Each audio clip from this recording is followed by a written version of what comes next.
go ahead and do the pledge. We are getting started. We'll go ahead and do the pledge. And Ann is, well, Ann's getting there. All right. Everyone was occupied, but Ann, Brad helped me. Sure. I pledge allegiance to the flag of the United States of America and to the republic for which it stands, one nation, under God, indivisible, with liberty and justice. Well, very good. I feel slightly lonely up at the front desk, but that's all right. There's lots of crowd over there. We, I will stay here through thick and thin. I'd say, is it something I said? But, well, it probably was something I said.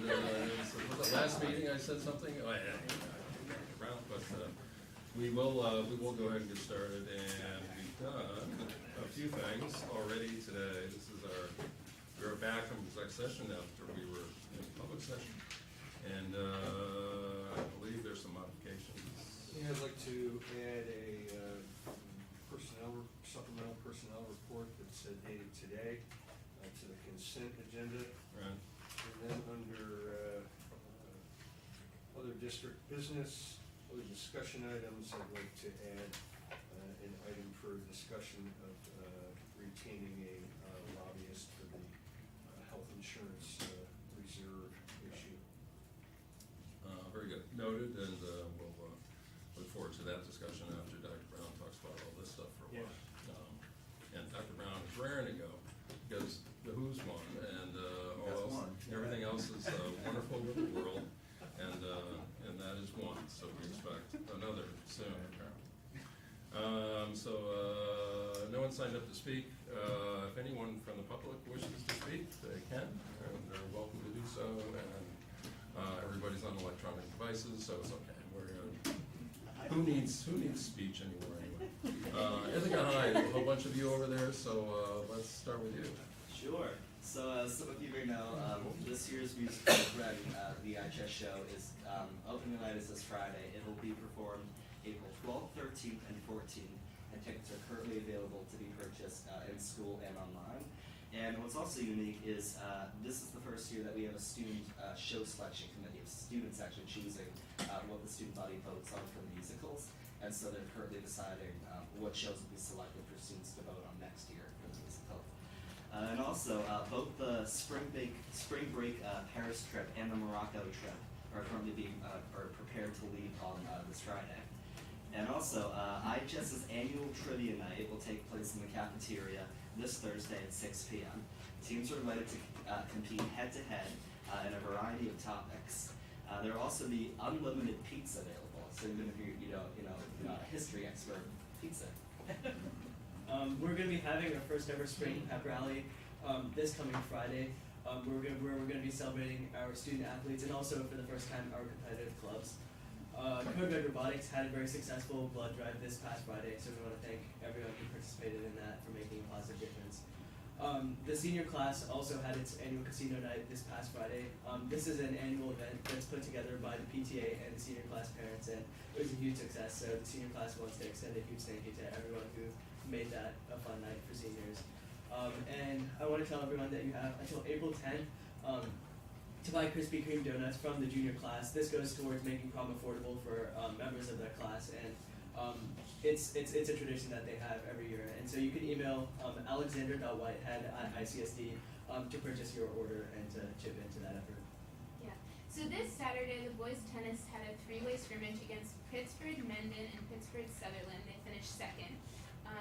Both the boys team and the girls team for track and field won their first dual meet of the season and hope to continue their excellence today at their meet, which is currently ongoing. The boys lacrosse team is currently undefeated and right now is playing a game on Sweetfield. Can't do track and lacrosse at the same time, No. right? But a lot going on at anything else? We don't. What is it, Sam? This past Saturday, the LACS mock trial team won in their county trial. Yes. So they'll continue on to regionals at the end of the month in Binghamton. Tomorrow, the alternative School Without Walls is its name, which is a sister school to LACS, will visit for the day. So students and staff from their school are going to observe our classes and see how we run as an alternative school. So this is sort of a new effort that our school is making to, as we look into the future, sort of forge new bonds with our other alternative schools. So that's interesting. Since the weather is getting warmer, we are again encouraging our students to bring in their reusable water bottles, since we don't have disposable cups. However, since not everybody has a reusable bottle, or potentially does not have the means to purchase one for themselves, we are having a water bottle drive. So we're asking everybody who can bring in water bottles to be able to provide for those people. And additionally, we have reusable cups that are washed periodically throughout the day. Our most recent all-school meeting was a presentation about ethnic minorities in Myanmar by a recent alum at Dayu Lee, who herself is of the Karen people of Myanmar and Southeast Asia. So this meeting emerged from students' desires to learn more about ethnicity and culture. And so that's that. And then last week, an LACS alum, Satya Road Conway, was elected mayor of Madison, Wisconsin. Random fact. Anyways, that's all. That's cool. Yeah. That's very cool. Sam, where is the School Without Walls? I believe they're in Rochester or Buffalo. Isn't that kind of a odd question, that where is the school without walls? I mean, It's anyway. nowhere. It's everywhere. Kind of goes against the whole, It is sorry. place-based. Yeah, do you have an address, right? Yeah. Sorry, where? Okay. I'm all alone up here, I have no idea. You so- got Pat. Come on. And to that point, if we get a vote for musicals, things like that, I'm a big fan of Spamalot. Great show, irreverent. There's singing, dancing, often at the same time. That's a line from Spamalot, I think. There's a student committee. No, I'm just offering my encouragement. Okay. Other board responses to anything and everything that we did or did not hear. Anything else? We good? All right. And consent agenda, if we could. I'll move the consent as presented. Second? Anything we need to speak to before? Nothing extra this month. So there's absolutely nothing going on? Or no, just the basics. Pretty straightforward. We like a little bit more excitement than that. I assume I'll speak to the supplemental, the substitute contract Oh, That's after we, Yeah, I assume we do after we may or may not. we will. So it's been moved, seconded, we are seven, we do have seven, correct? Actually, We're down to 6, I think. He wasn't feeling it. Oh, that's right, he's sick, huh? Okay, so we are six, and we do have a quorum, and we do need at least 5 votes for anything that we do tonight. So, all in favor? That is everyone. Thanks. And Dr. Brown, if you wish to speak. Oh, yeah, thank you for the opportunity. It's a beautiful day, and it has been all day. Gee, tell us why. I had this opportunity to wear these cool cufflinks. I bring them out only when we win national championships in Virginia. So this will be the first of what I hope will be many chances to wear these cufflinks. For the folks who didn't know, the University of Virginia won last night. That's 2. But I have some friends of mine who wish to share some information with the board, including a thank you for your support of this most recent collective bargaining agreement that we put in front of you. Bob, you want to share some highlights from the Substitutes Association collective bargaining agreement? Sure.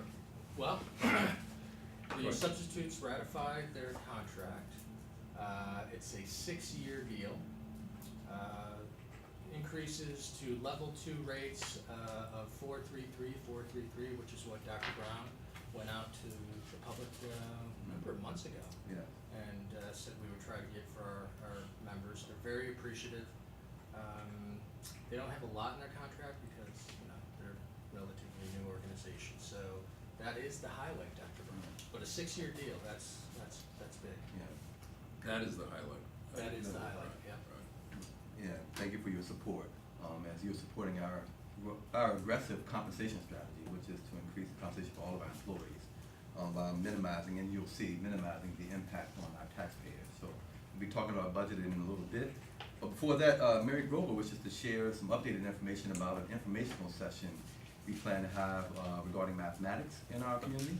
That conversation came up at our last meeting, and we have some updates. So, Mary Grover, please. Yeah, so we're excited, we have, are really excited to hear from the community and have their engagement in this conversation. And we'll be offering informational sessions April 22nd at DeWitt Middle School at 5:30. And then the 24th at Boynton at 5:30 in the auditorium. Our teachers will be joining us, who have been leading the planning and effort on this for the presentation, and all are welcome. Before we transition into other items, particularly the budget, any questions about math or the contract right now? From the board, From the board? Yes. anyone in the room, students? Yeah, anyone. We'll transition then, because we had an outstanding conversation with our PTA council this morning, the board members in that room as well, where we foreshadowed this conversation I want to have with you now about our funding request of you. And it was, again, it was a great conversation this morning. The first 5 minutes of the meeting was talking about basketball, which was great. But the budget development 2019, and then what you'll share, and I'm going to invite Mary and Amanda Burba to help me in this conversation. And this would be, I think this is the 10th budget presentation I presented to the board, 10th funding request I presented to you. And this one, like the others, I feel like is going to meet the needs of our learners. And quite frankly, it's going to allow us to achieve this vision and to do our mission.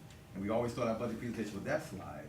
And then there's this one, this image here, and we're going to be posting these slides, and you have it, you do not have it in your drop boxes, in your board docs.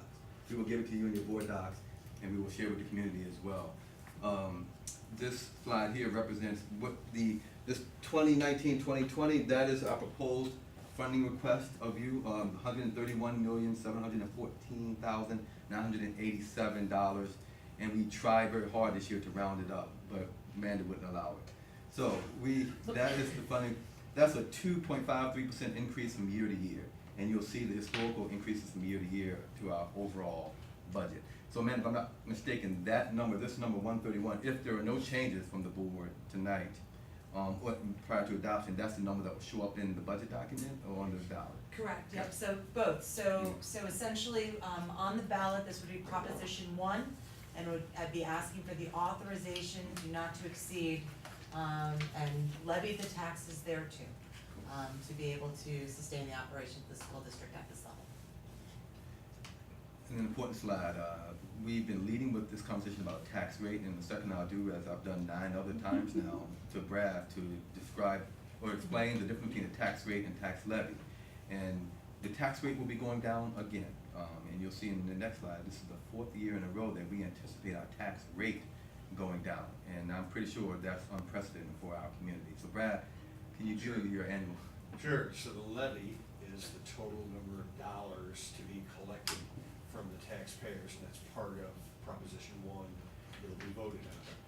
The rate is the amount you actually pay per $1,000 of assessed value on your property. And in our case, while the levy is increasing, the rate is going down, and that's because the amount of assessed property within the school district is growing faster than our budget is growing. How's that? How did it? Beautiful. It gets better each All year. right. Getting shorter every year, Brett. I know, but it's 4 years in a row. I think the cities, are they at 5 years in a row now, a little lower rate? I'm not sure about the city. 4 or 5, I mean, so we're similar.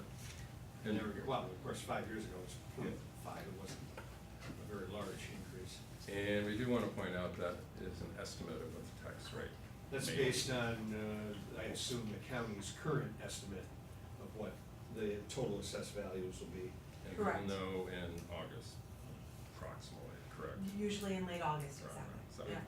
so again, that's an estimate, but what we do know is that dollar amount, and that's the dollar amount that we vote on, and that's. The levy what amount is known, assuming we adopt this. The rate, we won't know in final form, it's an estimate. Correct. But we will know it obviously before the tax bills go out. Correct, and so essentially what we provide at this moment in time, we'll ask the county assessor for just that estimated number, and it is conservative, so essentially this would be the worst case scenario, and so every time that we've done this, every year, when Dr. Brown shows this slide, we'll actually show it at a rate with not as much of a decrease as we actually do see when the tax bills go out. And so this is about a 7 cent per thousand decrease, so And of just course- to convert it to money for people. But it still could feel different to taxpayers depending on whether their house The assessment. stayed the same. Right, we don't control assessments, and we're aware that each year, a neighborhood or two get reassessed. That's not our function. It's not our fault. So with that tax rate decrease, this is the impact on the tax levy. We're gonna go to the tax levy cap, which is that 3.02% number that you see there, and you'll see the last 4 years, tax levy increases there that coincide with the previous slide. So I've asked often, what does this mean for a taxpayer and their bill? If not having a reassessment, or if not, without being reassessed, this is what it would look like. You see, for a $100,000 home, it's a $4.76 decrease to your tax bill, and we have it there listed for 200 and 300,000. We did this slide 9 years ago. People really liked it. It gave them a sense of what the tax bill could look like with the proposed increases at that time. So we felt it appropriate to show what the proposed decreases would look like as well. And so this is where I'm gonna ask my friends to help me. We spent some time. For us, it's a year-round budgeting process. So every conversation, whether it's at the curriculum meeting, the budget meeting, in this setting, policy meeting, every conversation has been about budget and not resources. And what we've done is we've built a budget that's gonna meet the needs of our learners. We've been able to find some efficiencies, and we do that each year. And we're also able to continue some programs and enhance some programs, including our professional development approaches. We were here, and it was a tough meeting 5 years ago when we had to pretty much decimate our professional development budget. We've been able to grow that back little by little each year, and we're very excited about what we're gonna be able to offer to our staff next year. Mary, you wanna speak about instructional coaching, mental health supports, and some of those professional development opportunities we're gonna be having next year? Absolutely, we're really excited about a job-embedded professional development model and really leveraging teacher leaders as instructional coaches to support much of the work that is going to continue around culturally responsive teaching, inclusion, connecting these, computational thinking through an instructional coaching model, which educators will be in the buildings supporting teachers who want the benefit of a peer to talk about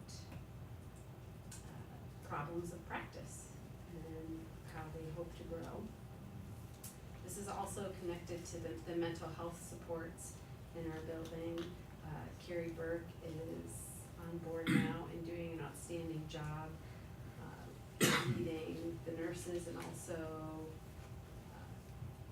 connecting with mental health supports, social workers, school psychologists, and as part of the ruler implementation team, we're back from Yale. Every building sent a team of 3 people, a teacher, an administrator, and a mental health provider, so that we have a pre-K to 12 framework for social emotional learning and mental health supports. Thank you, Mary. Co-curricular programs, we again are able to enhance our offerings. We are adding a coaching stipend to support modified volleyball, which is an area that we've needed, modified and JV volleyball. We've needed to support that for a few years. We've been able to do that. We're going to be implementing a middle school intramural program next year. So we have some stipended money, some stipends in the budget to support a middle school intramural program that's going to be developed over the next couple of months, which we're very excited about. Also in co-curricular, because we've had more and more young people pick up an instrument, and that's one of the board priorities, we're going to be adding some additional staffing to provide for that support of the increased numbers, and particularly at schools. BJM is one of the schools, Northeast is another school where we've had some increases in enrollment. So there's some staffing that we needed to put into the budget to support that growth. The inclusive summer school, and I misspoke this morning, as some board members were in the room. I did preface it that I may be misspeaking. I did fact check. Our inclusive summer school program, which is unique not only to our region, but maybe to the state, a program that we weren't able to partner with our BOCES on because we wanted it to be inclusive, and most of the other programs aren't an inclusive program. We're doing that, and we did it last year, we're gonna do it again. It is a K-8 program, so we will have middle schoolers participate in our summer program offerings. So I need to clear that up with the PTA council because I misspoke this morning saying that it wasn't gonna be middle school also, it's only gonna be K-5, but that is not true. So thank you for helping me clear that up. And the capital outlay, Amanda, you wanna speak quickly about the capital outlay program? Sure. So just a couple of years ago, we utilized one of the areas in New York State education which allows a school district to do a project in 1 year with a maximum amount of money for $100,000. You receive aid back in the same year that you do the project. And those are called either capital outlay or capital exclusion projects, depending on, who you're talking to. A couple of years back, we did the Caroline entryway that way. We actually combined 2 years where we used some funds to do bathrooms at the high school, which is coming up, the construction itself. This year, we're proposing that capital outlay money be used for DeWitt Middle School. There are bleachers that are actually coming away from the wall in the gym that need to be replaced and sort of re-adhered back into the wall. So we'll be getting new bleachers, making sure that those are safe and secure. And we'll also be doing a little bit of work on the infrastructure. So we'll be doing some work either on some of the HVAC, which is the heat and ventilation and air conditioning, or we might be doing some work like asbestos abatement. We really try to utilize all the way up to the $100,000 as much as possible, because it really is that wonderful opportunity in a year to be able to get that aid back right away. So it will all be going into DeWitt Middle School. Thank you. And I think this, Tom, so here are some important dates. Budget hearing is coming up May 13th, and we're going to be doing the town hall conversation again on the May 13th as well. The elections and the budget vote are on May 21st. We've been very careful not to confuse the budget vote and the capital project vote. The capital project vote will also happen on May 21st, for folks who are wondering about that. So again, just to reiterate the propositions, right, that first proposition is the budget. The second proposition should be very familiar for voters. That is always our utilization of our capital reserve, which is not the outlay or the exclusion. The capital reserve is essentially a savings account that the voters establish in a particular year that lasts for so many years. We fund it per approval of the board and the voters, and then we expend it per approval of the voters. This year we'll be buying 8 buses and we'll be doing capital work at both Cayuga Heights and Northeast Elementary School. A lot of the work will be inside the building at Cayuga Heights, doing asbestos abatement in the second floor, which is essentially removal of ceiling tiles and flooring tiles, and it's not that scary. It's just the fact that when they were put up, that's the type of materials that they used at the time. And then at Northeast, a lot of the work will be occurring outside the building, and that'll be with parking lots and paving. So we'll be doing those 2 things, hopefully during this summer or right away. The third proposition, which each year we typically have a third proposition, this year it happens to be the capital improvement program or the capital project that we've been speaking about. That has its own website, it has its own materials, and will have its own mailing. So the budget will come out with a 4-page mailing, and the capital project will also have a 4-page mailing, and those will come in around the same week, and they will both be prior to the budget and capital project hearings, so that people are well informed and ready to ask their questions at that time. Thank you. So I believe you all have a copy of, what do we call this now, the budget? That's the budget presentation document. Yeah. And that will go into the large budget presentation document that will be available at all the schools, at the libraries, at town and city halls. That's the larger document that we will produce for folks, and then the mailer is a synopsis of that. It will be a smaller version. It will also all be available on the website. And again, we're reiterating that we're excited about this budget. We feel like we'll meet the needs of our learners. We're looking forward to your feedback and questions. As this funding request tonight, with hopes that we're able to vote on this at our next board meeting, so we can then just communicate out. The 23rd. Monday. 23rd, yes, yes, sir. And we have a finance work session in between? Yes. The interim, correct? We do. And we did a deep dive at the last finance committee meeting, and so there'll be minutes on that as well on board docs if people wanted to sort of look element by element, and even line by line, in some of the cases that's typically where we would do really a lot of that analysis of the line items. At this next opportunity for any board member and any community member to, Right. we're gonna go through it then. Absolutely. I don't remember the last finance work session. Yeah, we went through. I was there, right? Yeah. Okay. What we've also had, that was a deep dive by the line items, what they represent, what the expenditures were, but we've been talking about this. So we're in April now, so started February, to Well, really yeah, break well, it down and, Year round, yeah. yeah. Yeah. I just wanna stress that to the public, so they are aware we take this seriously, and finance and facilities is where this all happens. Just because I can't remember going through it in deep detail, I'm sure, I know it was there, but, I didn't have any basketball references, so it was not that much. oh, that must be why. Needed that orange line. I know, Can I, I know, of course, I had to put it in there, Rob, You sorry. couldn't get an orange It wasn't one? to you, Rob, it was really to Dr. well, the one thing I do remember, of course, as we always talk about, is the last digit in the budget, but, Amanda, you wanted to speak to, you know, this is not the number we were working with, frankly, at that meeting, right?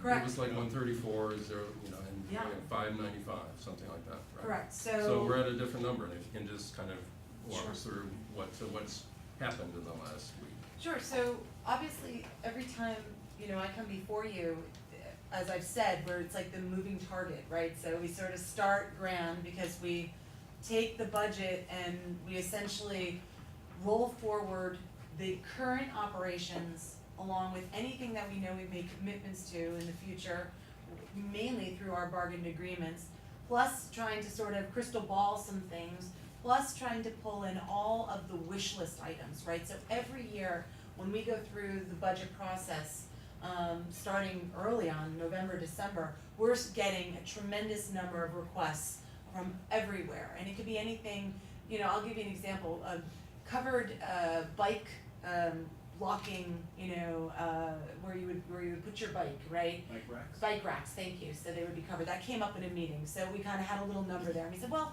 that'll be a capital project item, we removed that, right? And so all that sort of like, looking at it, editing it, bringing it back to the exec team, bringing it back to the principals. From the time that I met with you at the finance committee to tonight, we did another round with principals and directors around their budgets, so they've met with us 2 to 3 times each. With their staffing, we talked about, okay, we looked at numbers of sort of enrollment, so we sort of know sections, that also affects the budget and can trim things down or grow things. We sort of knew we were getting closer in terms of landing with bargain agreements, and so maybe things that we had budgeted we didn't need all of that to actually settle, the contracts that were coming into play. And then there's also an evaluation of like TRS and ERS, which are a lot of the big drivers, those are the benefit lines. And so when those are set, those get set a little bit later in the process. Once those are set, that also gives us a lot of ability to sort of look at what our 3-year average has been, have we been over budgeted or under budgeted. We actually have been over budgeted. TRS is consistently been coming in actually at a lower percent than we've been budgeting, as well as ERS. And so we felt like that was an absolute fine place to actually eliminate some of the funding that we had put in the budget because it's unnecessary at this time. So, you know, if we had kept it, that just means that we would have to take more fund balance, right, or reserves to Right. balance the budget. And so at this point in time, we actually felt it was better to actually try to get it a little closer to realistic than try to drain the fund balance to balance things that we actually didn't need. So it would be a double cushion. We didn't feel that was necessary. Right, there was the one number at that presentation, well, in several of the presentations, and probably that one, since I do probably remember, but it was, we were taking approximately $6 million out of fund balance to balance Correct. this budget. Correct. And that was a bit of a number that stood out, so that, Right. I assume that number's been reduced. Right, so essentially, in the prior year, right, we used $1 million of a reserve, the retirement contribution reserve, we'll be using that again, another $1 million out of retirement contribution reserve. That essentially pays for our employee retirement system bills during the year. Instead of using the monies that is in the general fund and from taxpayers, we use what's in the savings account, and that's for that specific purpose. And so that's a really smart way of using that money.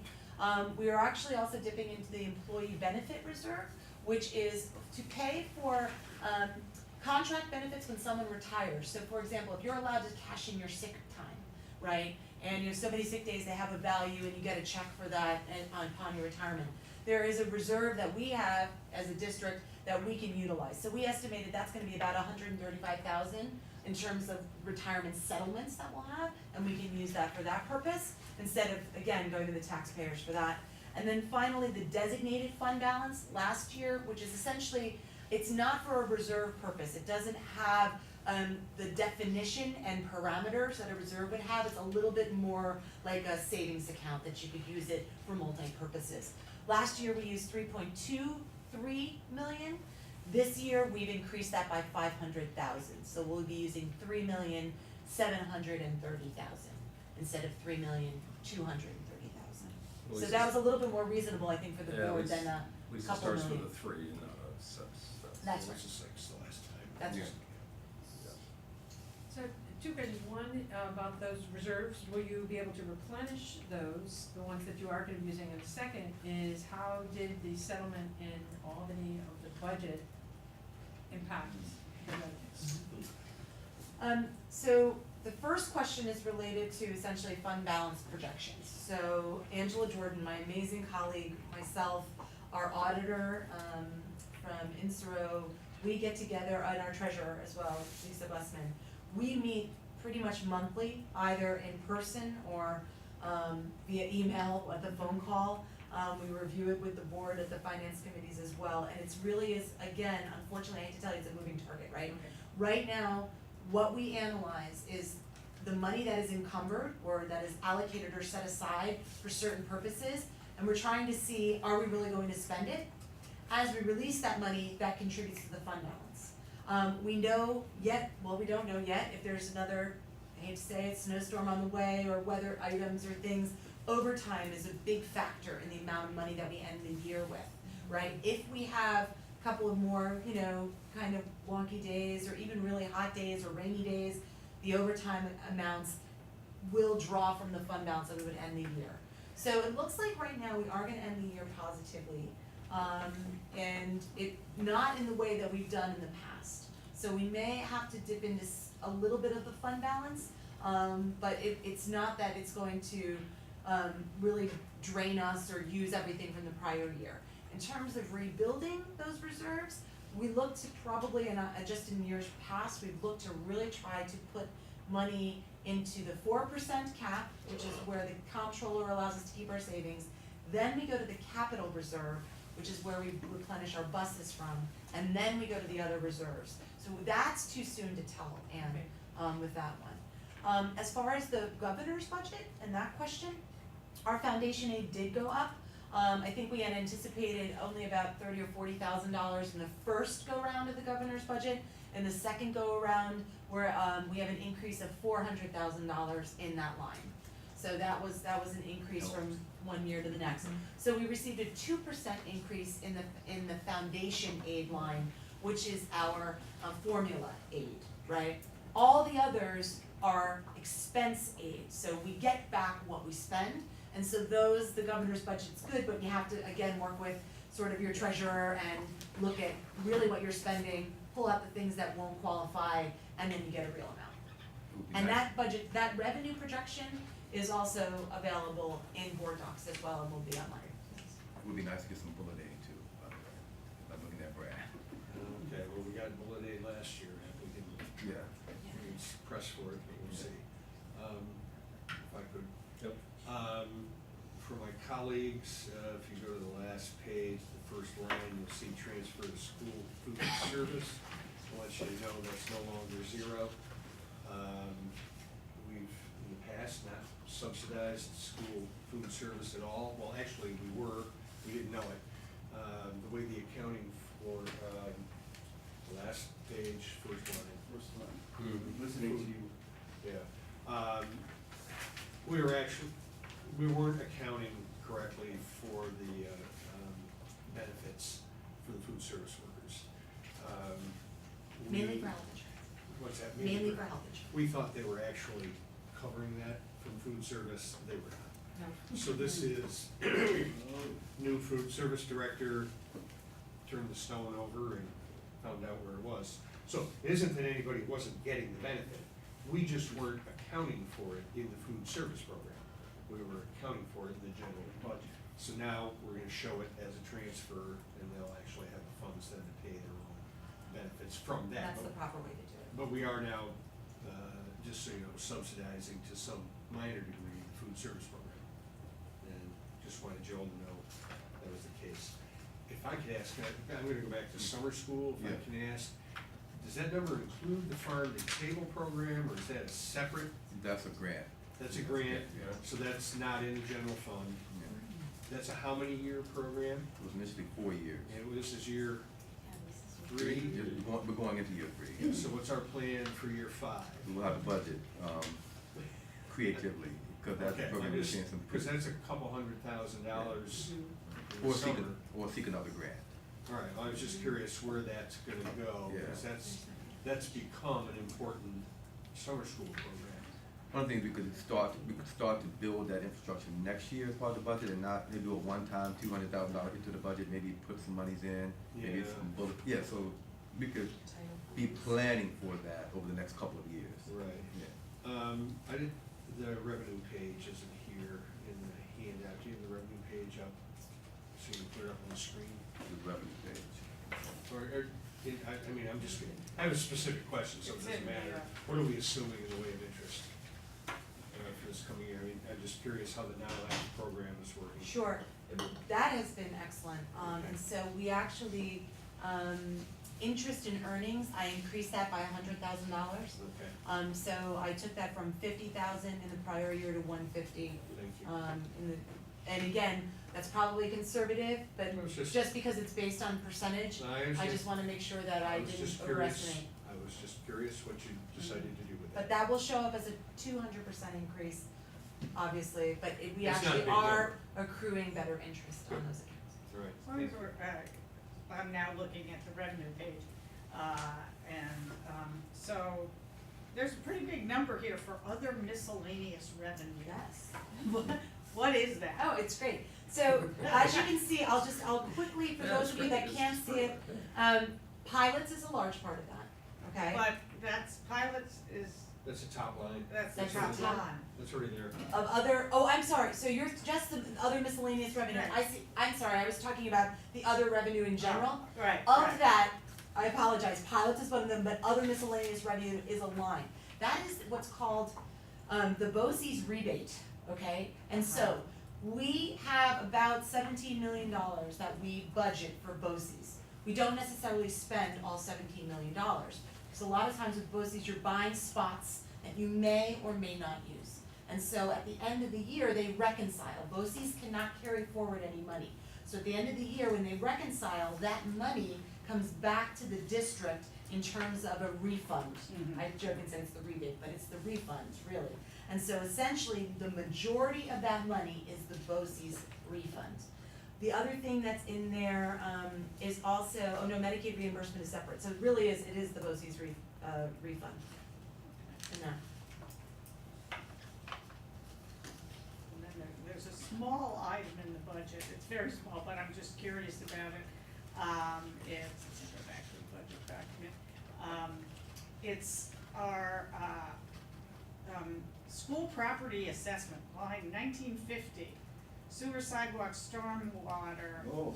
and That's it's amazing. doubled. That's- I'm gonna, This is sidewalk tax. The city of Ithaca, in their infinite wisdom, has discovered that now that they have this tax, if they increase the tax and don't spend it on sidewalks, they can transfer it to their own general fund. So that's what they've done. They increased it substantially, Doubled it. and so that, but remember, that way they stay within the tax cap on their property tax, but they Uh-huh. doubled the sidewalk tax so that they can Ah. transfer that money to the general fund. They are also working on sidewalks. I understand that, but All right, I'm not gonna defend the city.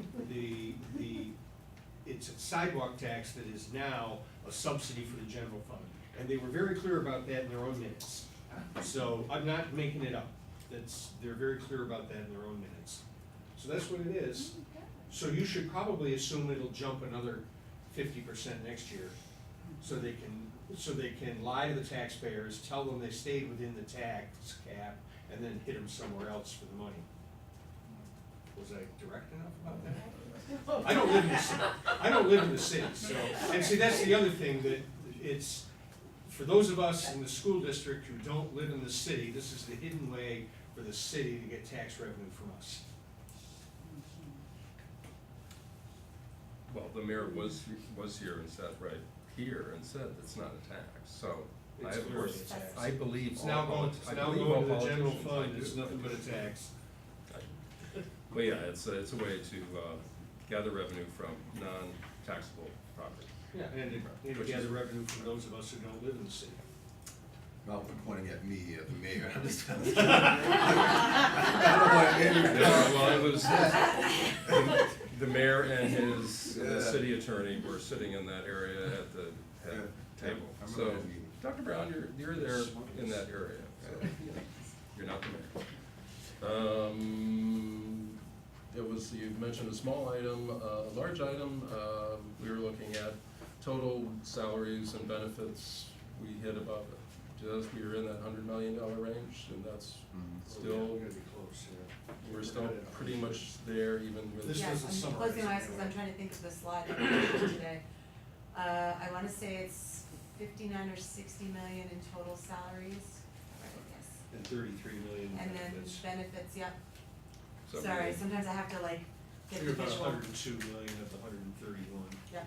Right, and just, we do point out fairly often that, we are a people business. We talk about buildings and facilities and all that, but this is a people business, and when we're asking the community to support the budget, it's typically, it's salaries, wages, benefits, and, So it's 78%.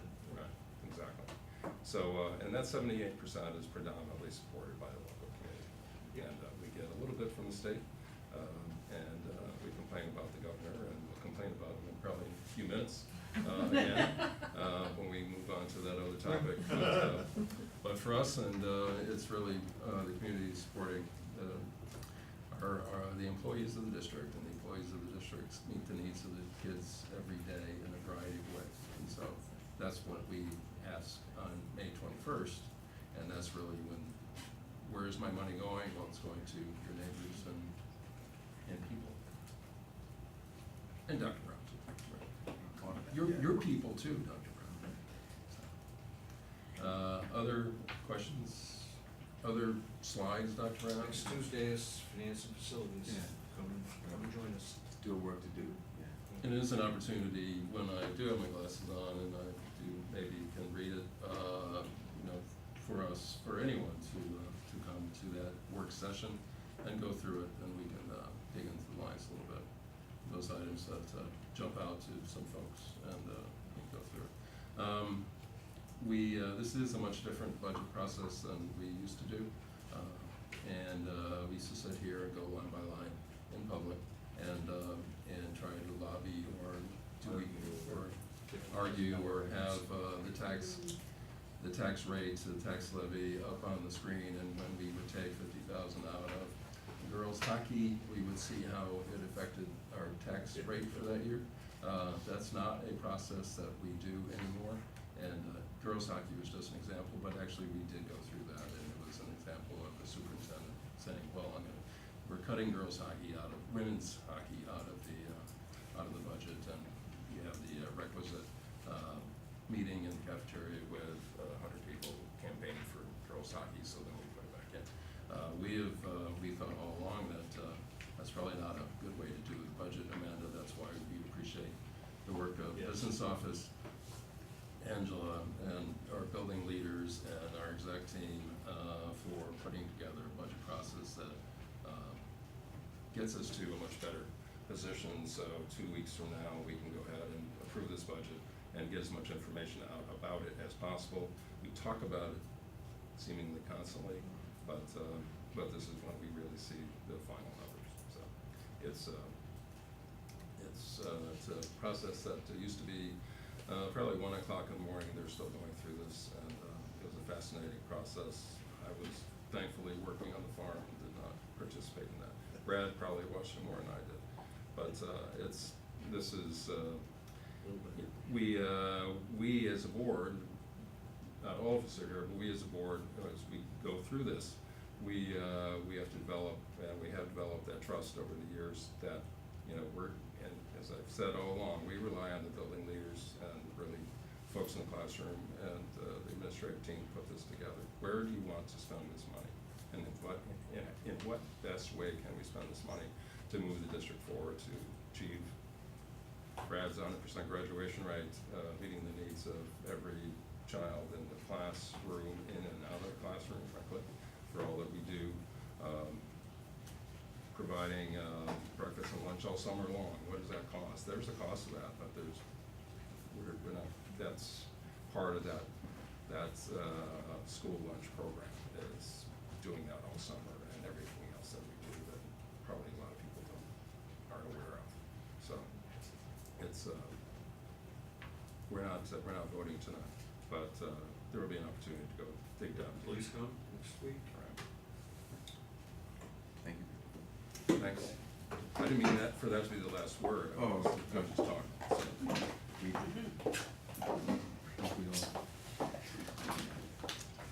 Thank you for that opportunity. And the next item then on the agenda, I believe, is the calendar. And this Calendar. We're going to talk about calendar a little bit. Calendar. And I will invite Mr. Van Kuren. This will be the second opportunity for us to have conversations about the calendar. We put it out for the public to give us feedback. And we received some feedback today from our PTA council. And we may make one last addition, which is to denote the end of each quarter. And we may put that on there as a box at the bottom. So it won't be marked on the calendar because that could be confusing, but we will have those dates marked on this document at some place. So, and I know you've received some feedback. We've got a lot of feedback from Let's Talk. But we're here to move it forward again. Well, I think you have the latest version of you. It's dated April 9th, 2019 on the bottom, and it should have a good suggestion. Some people don't see colors as well as others, so you'll see the familiar triangles and pentagons, some squares involved. That was the biggest change since last we spoke. And hopefully, I think this is the final version. We've added dates and holidays. We added dates of religious importance. Do we have it up there? Can we see it? Yeah. That would be great. Extras here too. Oh, wow. If we can get it up. It's kind of old school. Appreciate that. Appreciate that Bob was holding out on us, and I just happen to have this.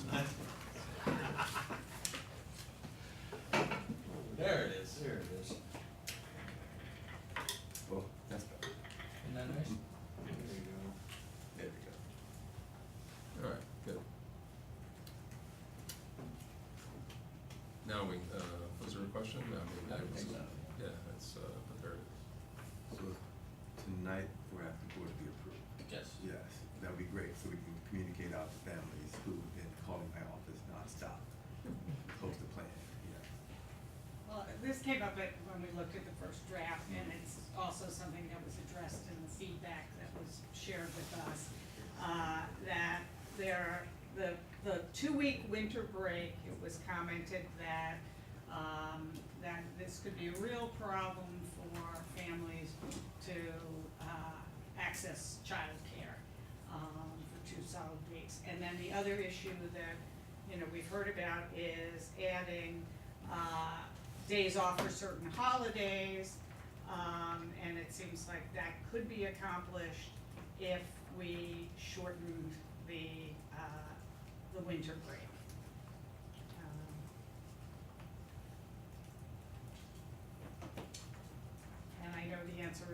BOCES. And That's- some people also commented, made comments, that it's clear that they don't understand how the New York State Board of Regents impacts when we begin and end school, and that we can't, do anything about how late we go in June, and we can't actually have classes before Labor Day, so, that's not in our power. You know, adjusting that 2 week break, impacts all young people, I mean, in one way or the other. Because if we were to shift, when we're in opposition of both these counties, we would have young people who wouldn't have a place. Whereas there are a lot of families, some may consider this privilege, who want that 2 week break. Right. So, no matter how you touch this calendar, you're gonna be, producing some inequities. Right. So Um, BOCES is, yeah. BOCES is not open the second, or that Thursday and Friday, they're shut down. So we would have young people. Just to be clear, that's, And to also be clear, some people commented that that was great because it afforded them the opportunity to travel and see extended family. So it's really, when you talk about inequities, it's extremely difficult to please everyone.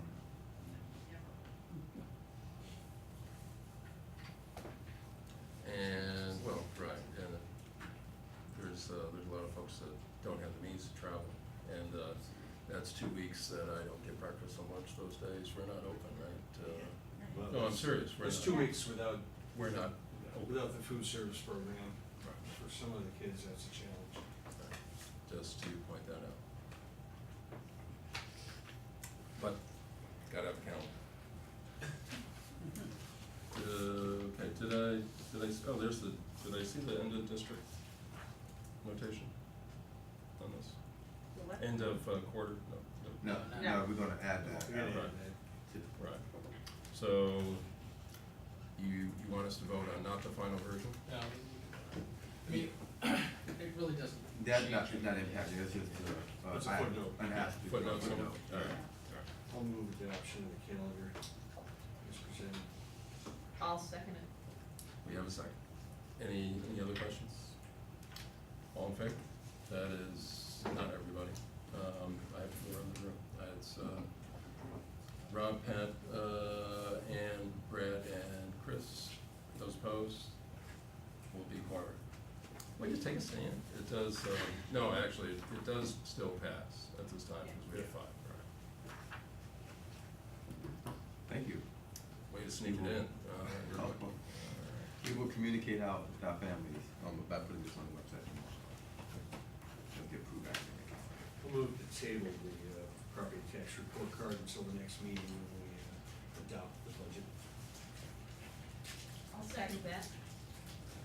Second by Pat. Can we vote on that, or? We move to table. Okay. All those in favor of tabling, so we don't talk about that. That would be everyone. Unanimous. Okay. All right, so we will do that at a later date. And I guess other discussion items, and that will be what Brad alluded to, or stated, and Anne can speak to. Okay, so I am going to move that we hire, a particular lobbyist for, from April 10th to June 30th, so it's a very narrow period of time, for the cost of $3,500 per month for the purpose of helping, legislation that we've been working on, for the last couple of years that would enable the Ithaca City School District to establish a health insurance reserve. A second. Second by Brad. And, so you're gonna have to walk me through this. All right, so. We have never, ever hired a lobbyist. All right, so we'll do this together. The first thing is just to catch up to what we have been doing. Since last year, we have, been trying to get legislation passed that would enable the district to establish a health insurance reserve. And I'll have Brad explain that more in terms of how that works, with our change to being self-insured. Towards that end, last session. We worked, our board members, Eldred and Brad and I went down to Albany. We've also been in contact with Senator O'Mara and Barbara Lifton. And the bill that we passed, that went partway through, it passed through the Assembly, it got stalled in the Senate, and they went home and nothing happened. This year we started again, new session, new opportunities. Our Assemblywoman Barbara Lifton had sponsored it in the Assembly. Senator O'Mara has sponsored it for us in the Senate. And it is very slowly working its way through. It did not get passed along with all the other stuff that got passed with the budget. In November, Eldred and I went down to Albany. We spoke with members of the governor's office and talked to people there. These were all things that New York, that NYSBA had set up for us. And then we returned and partnered with Bedford School District, who was also trying to do the same thing. And NYSBA also set up for us a series of 6 meetings? 5, yeah, in one day with both the executive team, with people in all the kind of committees where this bill is going to go. Right now, it's pretty sure that the Assembly is working on it. It's hard to tell what it's doing in the Senate. It hasn't seemed to have made much progress since our conversations with them when we met with them in February. The session ends in June, and once it ends and if no resolution happens, we're that's it, and then we'll have to start the whole process all over again next year. So there are several other districts that are attempting to do something similar, and one of these districts has had pretty good success this year. Not such a good success the prior year, but a much better success this year. And that we're kind of looking at what they did, and this is one of the strategies that they worked in. So This is exactly the same person they used. yeah. So my view is that it's a very brief, short window of time, that we have only a short time to do it. It's focused. It's a pretty significantly important for our district that would be able to establish this health insurance reserve. So the time is pressing for that, and I think somebody whose effort would be on this every day, who knows what they're doing and knows who to talk to. Sometimes I think you just have to know when you need to delegate to somebody who has more expertise than a board member from Ithaca with very, with not that much experience kind of working with this. So that's my thought. I don't know if you're gonna. Yeah, you all know we left the local consortium. We've received $3.5 million. That was our share of their reserve. We need a legal place to put it. I mean, we have the money, but as of June 30th, we need to put it somewhere. We need to keep trying to push this through. It was unfortunate the Senate left last year without dealing with it. We need to get it through the Education Committee in the Assembly and the Local Government Committee in the Senate. And for whatever reason, this particular gentleman at Shennigan King's Albany office has been successful doing it for another school district, push it through. I know it's not something we've done before. We've relied on the School Boards Association's government relations group, and this is in no way demeaning what they do, but this is a very specific item to one school district. It's not something for 600 school districts, so we really want to see if we can't push this over the finish line this year if possible. So that's where we're at. Yeah, comments, other than me, Rolling your eyes about it, I don't like having to do this. I mean, we do pay, NYSBA's dues and get to use their governmental relations group, but let's be fair, they've got to be working on foundation aid for everybody and, things like that. They got some bigger picture items from their perspective. and the local politicians, Lifton et al. It's, Well, They all got raises, you know, the governor I and heard the that. senators and some of I the heard that. people, they all got raises. Yeah, no, our legislators are sponsoring this legislation for us, so we're very, very thankful And I think for that. Barbara and her staff person there in Albany are keeping track of this. I'm just not sure how hard it's being pushed. And, you know, and Senator O'Mara, last year he was in the majority, this year he's in the minority.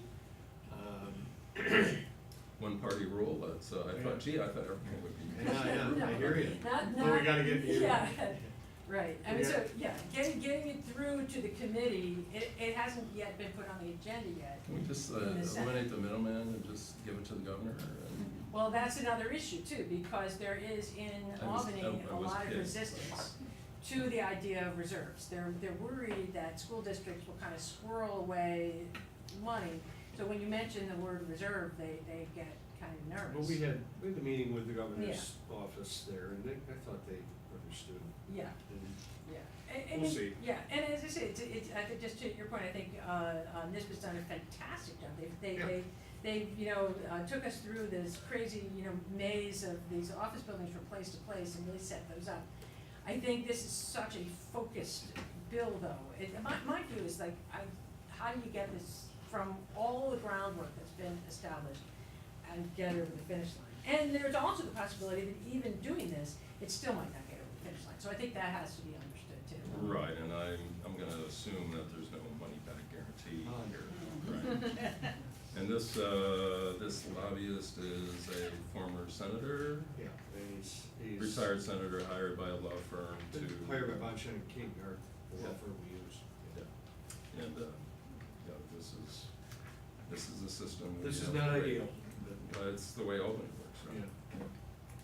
But I just wanted to ask, you said he was very successful with another district, does that mean he got it through both committees? Yeah, Mhm. and already, and I And- believe he's gotten it through the floor of the assembly already. I don't know how you got it. I know that when we were there in February, yeah, it had already gone out of both committees. So this is, Yeah. so this is another bill by a particular school district like us to Just like us. establish a reserve? Identical. Yes. The bill is identical. There are nine, So at least we're- 9 school districts that are attempting to establish these, And one bill can't do it for all? Nope. No. Well, that's the whole thing. NISBA would like it to be permitted statewide.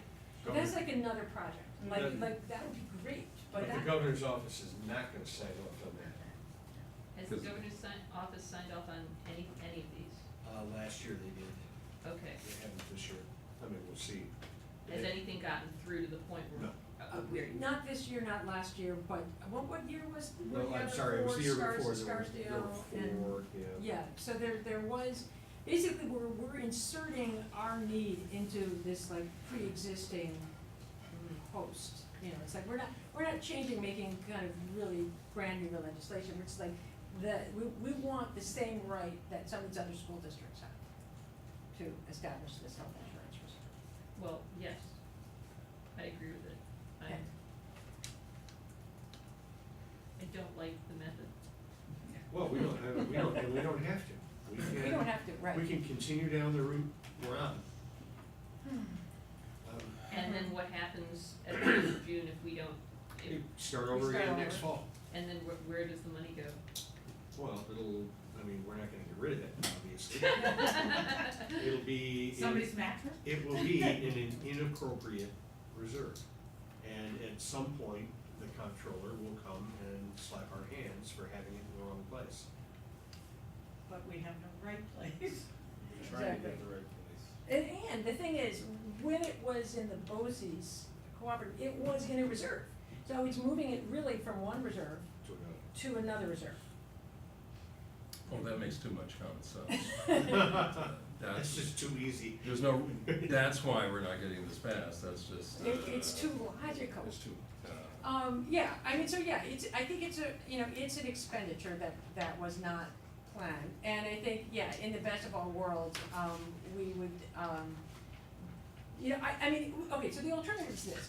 If we don't do this, if we do this, then he would take it on and take care of setting up all those meetings and assumably go and have those meetings and make those follow-up phone calls.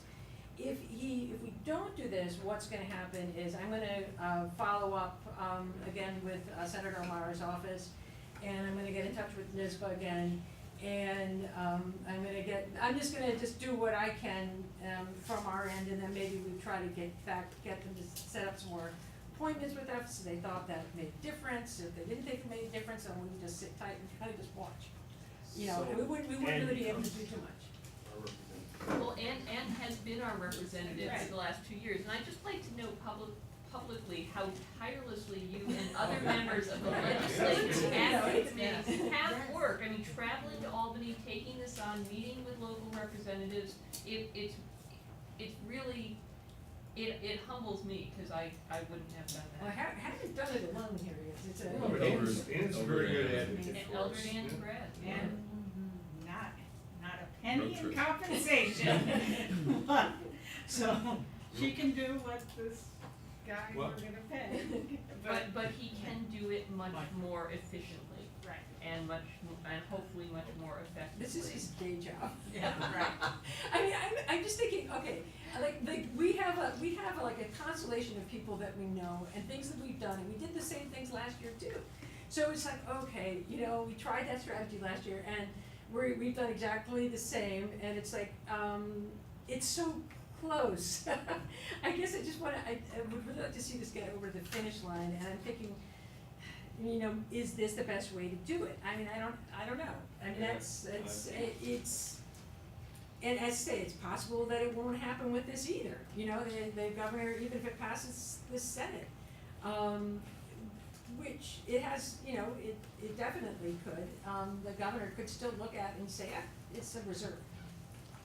And So I think, they say bad things about me, I'm not gonna say. I'm not excited, you just don't know. Yeah, so there's just a lot of unknowns either way, in fact. So, But talking to the mayor, the governor has been here actually more over the last year or so than frankly, in a decade, really. There's a lot going on, and I think that's something we're He's interested stopped in, we're yeah. interested in, right. And could I just emphasize that going off on our own for healthcare has been a good thing for our taxpayer. Oh, And a absolutely. good thing Oh, for yeah. our taxpayer. It has stabilized costs, it has Lowered the rate of growth. slowed the rate of growth, provided excellent coverage. The budget number would be Even larger. different than Yeah. it is that we're gonna vote on. And- the reserve itself, the purpose of that reserve is to stabilize and to have, sustainability for our self-insurance. It's being prudent with those funds, so that is what its purpose is. So, anyway, that's, In the scheme of things, I feel that this would be money well spent to make this effort. That's my feeling on this. And you both and Eldred have given hours and hours and days of time to try and make this happen pro bono. And you're very effective people. So, I support this. Move second. There's people nodding, but we still have to vote on Yeah, it. yeah. So, We don't vote by God. right, exactly. We can grumble about this for longer, or we can just go ahead and vote on it. So, all in favor? That will be Pat, that's not Eldred, that's Ann, Brad, Chris, and Moira. Those against will be me, because I find this, tough to swallow. So, but I have the right to do that, so. Understand. Because we had 5 votes, so I'm good. So it does pass. And, there will be, someone's going to have to sign a contract for this, correct? Right. And that's going to have to be me. I'm sorry. So as you know, right, I have to, as That's board like president, signing- I have you know, responsibilities. It's like signing the tax piece, none of us like to do it, but we Right. have to. But that's one of the roles of the board president. Superintendent doesn't always sign, typically does not sign this stuff. It has to be the community person that signs off, just so you know. thanks a lot. But I think Sorry. we'll give it a shot, and frankly, and as we talked about a little bit, be prepared and may take another shot at this, meaning hiring a lobbyist longer. Right. Oh, well, but that, no, this is No, fine. that's, no. Meeting for next year. Meaning next Yeah. year when this may or may not happen. It could mean that, okay, Oh, yeah. we dipped our toes here, but we may have to start this much earlier. So just be aware. But we'll see. And timing is critical, and this needs to start soon, right? Yep. So, I'm not going anywhere, so that's, you will deal with Kate, et cetera, to do what we need to do. All right. Great. Anything else, Dr. Brown? Any other business? That was our other business tonight? One other item, it's a perfect score. I've seen a lot of perfect scores the last 24 hours, but this one. I wanna Virginia's share. not still playing, Dr. Brown. I mean, what Oh, the? you mentioned that. That was 6, and he mentioned that. Do you have a Cornell Syracuse lacrosse score or anything for me? Not- even better than that. What? No. We have a young person in our school district, and his name is Roman. And his history teacher is Phil Jordan. He just received, he was one of 16 students in the world who received a perfect score on the AP US History exam. Wow. That's probably one of the more impressive achievements. Jason Trumbull taught history at high school, and he couldn't get a perfect score on it. We had this conversation today about this, but that's one of the most impressive achievements I think I've ever seen. We're going to recognize him at the commendation ceremony. And So then this would have been the test last year. Yes. Yeah. Yes, and we're just getting that information about the perfect score. So just wanted to let you know we will recognize this young man. How do you do that? Sorry, I don't know. Go through the city school district. Okay, all right, very good. And root for the Who's. That's 7. But yeah, no, I just wanted to share that great news. Thank you. Wow, great job, bro. Anything else to share with the group? Hit the guy, anything you want tonight? All right. Are we good? Good. Without objection, we are adjourned. Just what I had. There's the, sorry, you guys can go. And we're still in session, we have to do the budget, BOCES vote, right, Oh, at some point? Wednesday. I know, Wednesday, we typically don't do that, we do. Add it to the next, the agenda. We do it, when they were here, they're trying to say, or it's on the calendar that we have a budget vote, a BOCES It is. vote. We don't do that on a special day, we do it on another. We'll do it on the 23rd. You could do it on the 23rd, or you could even have it as part of your work session next week. Right, the day before, right. Oh, no, You mean yeah, facilities? yeah, facility. Is that too early? That's finance, facilities, and. The work session, yeah, that work session is what I was referring to. Because they wanted us to vote the next day on the 24th, correct? On the 7th, they want us on Wednesday, the 17th. Or the 17th, sorry, the 17th. 23rd. Put it on the 23rd. It's a Tuesday, it's a regular meeting. Well, they always say, oh, you have to get together and do this on this Wednesday, and we always say, well, no, you don't. There's a window, and just try and get that. We'll put it on the 23rd. All right, and so I would just wanted to, that was the one thing that was on my mind. And we took care of that, all right. No, Okay. Okay. Thanks. Thank you. So